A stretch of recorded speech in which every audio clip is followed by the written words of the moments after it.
Assalamualaikum warahmatullahi wabarakatuh. Innal hamdalillah nahmaduhu wa nasta'inuhu wa nastaghfiruh wa na'udzu billahi min shururi anfusina wa sayyiati a'malina. May yahdihillahu fala mudilla lahu wa may yudlil fala hadiyalah. Asyhadu an la ilaha illallah wahdahu la syarikalah wa asyhadu anna Muhammadan abduhu wa rasuluhu. Amma ba'd. Ayolah ikhwah, anggota grup Dirasat Islamiyah dimanapun Anda berada, puji dan syukur senantiasa kita panjatkan kepada Allah Azza wa Jalla berkat kemurahan, taufik, dan ma'unahnya. Kembali saya dapat hadir untuk bersama-sama tafaqquh fi dinillah. Semoga program ini menambahkan iman, mengobarkan semangat beramal, dan memperluas hazanah keilmuan kita. Tidak luput tentunya salawat serta salam untuk kita aturkan kepada Nabi kita, Nabi Muhammad SAW. Kepada keluarga dan juga sahabat-sahabatnya yang telah membuktikan ketulusan niat, kesungguhan perjuangan, dan pengorbanan tanpa batas demi tegaknya dinul Islam. Semoga Allah Subhanahu wa taala berkenan mempertemukan kita dengan sahabat-sahabat Rasulullah sallallahu alaihi wasallam kelak di dalam jannahnya. Amin ya rabbal alamin.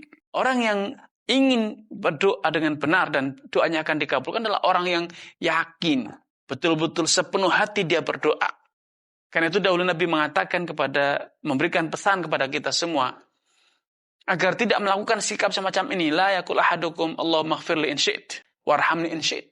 Ya Allah, ampuni dosaku kalau memang Engkau berkenan, kasihanilah aku kalau Engkau juga berkenan. Jangan pernah berkata seperti itu. Namun mintalah dengan sepenuh hati. Allahumma ighfirli, ya Allah ampuni aku. Irhamni, berilah aku kasih sayang. Sayangilah aku. Fa innallaha la mukrilahu, karena tidak ada yang bisa memaksa Allah Subhanahu wa taala. Sehingga mintalah dengan sungguh-sungguh. Karena kalau Anda tidak meminta dengan sungguh-sungguh, maka berarti Anda terjerumus dalam kesombongan, merasa tidak butuh pada pertolongan Allah, tidak butuh pada kehadiran Allah Subhanahu wa taala. Innal ladzina yastaghfiruna an ibadati sayadkhuluna jahannama dakhirin. Jadinya orang yang menyombongkan dirinya dari memohon dan meminta kepadaku, niscaya dia pasti akan masuk ke dalam neraka dalam kondisi terhina dina. Khotiliman, anggota grup Dirasat Islamiyah dimanapun Anda berada. Di antara etika yang harus Anda indahkan ketika Anda mohon kesembuhan untuk raga dan jiwa Anda, memohon kesucian untuk jiwa Anda, mintalah terus-menerus tiada kena lelah. Walaupun hari ini belum dikabulkan, jangan pernah pesimis. Jangan pernah ciut hati. Allah pasti mengabulkan pada suatu saat nanti. Sengaja Allah tunda. Bukan karena Allah malas, bukan karena Allah enggan, bukan karena Allah lelah, tetapi Allah lebih mengetahui bahwa waktu yang tepat untuk dikabulkannya doa Anda bukan hari ini, tetapi esok. Allah tahu kapan dan di mana yang lebih tepat untuk mengabulkan doa Anda. Karena itu teruslah meminta, jangan pernah kena lelah walaupun belum dikabulkan. Yustajabu li ahadikum ma lam yastajil. Kalian itu akan dikabulkan permintaan kalian. Doa kalian akan pasti dikabulkan selama engkau tidak tergesa-gesa dalam berdoa dan memohon kepada Allah. Maka para sahabat heran, ya Rasulullah, bagaimana halnya kok sampai ada orang yang tergesa-gesa minta kepada Allah? Tentu sangat tidak etis. Tidak beradab meminta kepada Allah kok tergesa-gesa. Meminta kepada sama manusia saja tidak boleh tergesa-gesa. Orang tua Anda, ketika Anda meminta kepada orang tua Anda akan marah, murka kalau Anda memintanya dengan tergesa-gesa. Hendaknya Anda bersikap yang santun, bertutur kata yang baik kepada orang tua, memilih waktu yang tepat, memilih tempat yang tepat untuk menyampaikan keinginan kepada orang tua, agar apa yang Anda minta dari kedua orang tua Anda itu dikabulkan. Demikian pula halnya Allah Subhanahu wa taala, ya.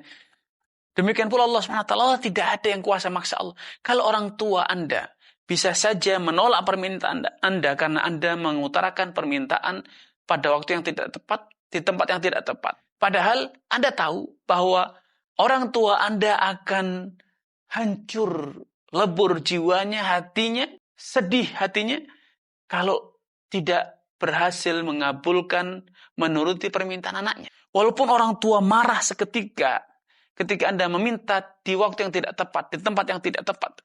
Tetapi sejatinya di saat yang sama hati orang tua Anda hancur lebur karena menolak permintaan anak kesayangannya. Allah Subhanahu wa taala tidak pernah kecewa. Allah tidak pernah hancur lebur hatinya. Kalaupun Allah menyiksa Anda Kalaupun Allah menceburkan Anda ke dalam neraka, Allah tidak pernah menyesal. Karena itu adalah keadilan. Allah tidak pernah dan juga tidak akan merasa rugi kalaupun menyiksa manusia seutuhnya di dunia ini. Karena itu jangan pernah merasa jaim, merasa tidak butuh, merasa sudah berkecukupan kepada Allah SWT. Ya ayuhan nas antumul fuqara ilallah. Wahai umat manusia sekalian, kalian itu selalu butuh kepada Allah SWT. Karena ketika kita meminta, kita minta terus-menerus, jangan pernah kelelah. Itu yang disebut dengan al-ilhah. Terus meminta, tiada pernah lelah.